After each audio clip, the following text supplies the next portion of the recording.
if you want your life to be successful, you will not let yourself do certain things because you're just no good at them. Once you get that picture down, then you can find the paths wherever the paths are. You're open-minded. The Holy Grail of investing. It's 3 pages long, and it explains basically this important thing, because when that epiphany happened to me and how I would do it, it changed everything. And it's so important for the average person who's listening. And let me explain why that is. Because the average person who's listening, too many people, think that they can go into this very difficult zero-sum game of betting against the consensus and be right. You know what I mean? In other words, investor says, I'm going to go in the markets, I'm going to make money. Betting against the consensus and be right. Right, because the consensus is built into the price. Okay. Okay? That's what's the, so think of it as like going to a horse race, and there's handicaps. Okay? You're not going to pick the best horse, and you're not going to pick the best company. A terrible company can be a better investment than a terrific company. A terrible company could be a better investment, just like the terrible horse can be a better investment, because the odds that are changing, like you go into that becomes the long shot. But because the long shot is going to pay off 25 to 1, right? If he comes in, you could just as likely bet on the long shot as the leader, and it's going to be equally likely that you're going to make money, right? Otherwise the market would be doing the opposite. Well, the market is like that, right? In other words, if everybody believes that something's going to be terrific, okay, then everybody's betting on it, and its price is high. So it's not what's best necessarily. It's what's best relative to what's in the price, what's discounted. You know, everybody crashes, and then you're faced with that crash. And you either have an epiphany or you don't. You either walk off the field and say, hey, I don't want to do this anymore, and you give up on that, going after your audacious goals, or you gain really humility. You know, how do you feel that you're going to be wrong? And so I think then that whole notion is, you know, to come back with the finding the smartest people I could find who disagree with me. Also, I'm in the investment management business that you have to bet against the consensus. Otherwise you can't make money because it's in the price. And you have to bet against the consensus and be right. Or as an entrepreneur, I'm an entrepreneur. I had to bet against the consensus and be right. And so to gain that humility was the thing. So you either get off the field or you learn, right? The greatest tragedy of mankind, or the greatest tragedy of individuals who together make up mankind in their dealing with each other, is they have bottled up in their heads wrong opinions that they don't know how to stress test, because they think if it's in their heads, it's right, if they have an opinion. And it's so easy to get around that if you can think about, how do I go beyond that? So the reason I'm saying that is I love partnerships in which there's a back and forth and you knock things around and you get to the right answer, where there's open-mindedness and learning at the same time as there's the assertiveness as you're trying to figure things out together. In all relationships, in one way or another, you have to find out how you're going to make decisions. There are going to be agreements and disagreements, and you have to have the art of thoughtful disagreement. Now, people find their domains differently.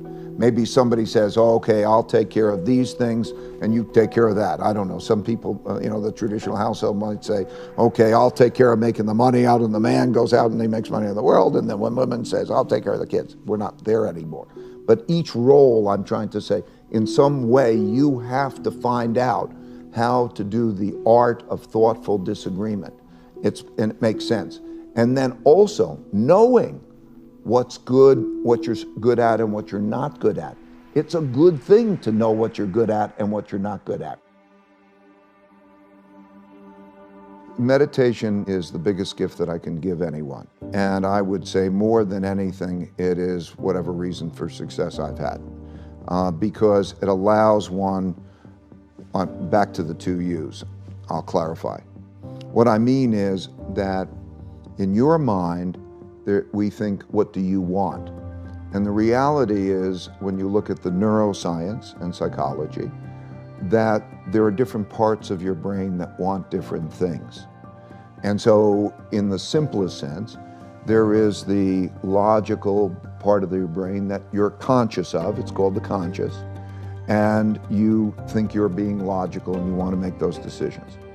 And then there's the subliminal, below the limbic system, part of the brain, which is the emotional, and it's not as conscious to you, but it has more of an influence on you than really the logical one. And so they're not aligned. And so when you're experiencing that pain, or let's say the ego, right, there were two main things. You got an ego barrier and a blind spot barrier. If you can get past your ego barrier and you get past your blind spot barrier, you can accomplish anything, because you'll also know that you don't have to do everything, you don't have to figure it out yourself. You can take in from other people the different ways to approach things in the best possible way.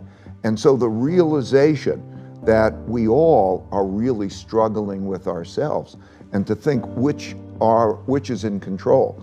Meditation helps to deal with the alignment of those two things, because both are valuable. In other words, intuition, imagination, the things we really love come from our subliminal us's, right? Our needs, whatever they may be, they come from here, that subliminal. They may be valuable, they may be damaging.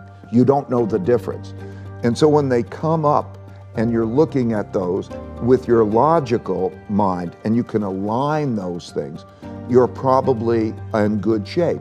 If you can do that alignment between the subliminal and the logical, and you can do that with other people, so that you can triangulate with other people and say, does that make sense? And get alignment. That alignment is the path to the future, because you only have to know what the best things to do are. You don't have to have them all come up from your head. And for God's sakes, don't be overly opinionated, because just because you have that opinion, it doesn't mean it's true. So that's where the two U's and the alignment really is so important. Give me a couple things that I can do to get more out of a minute. First of all, if you do make your passion and your work the same thing, then it's great, right?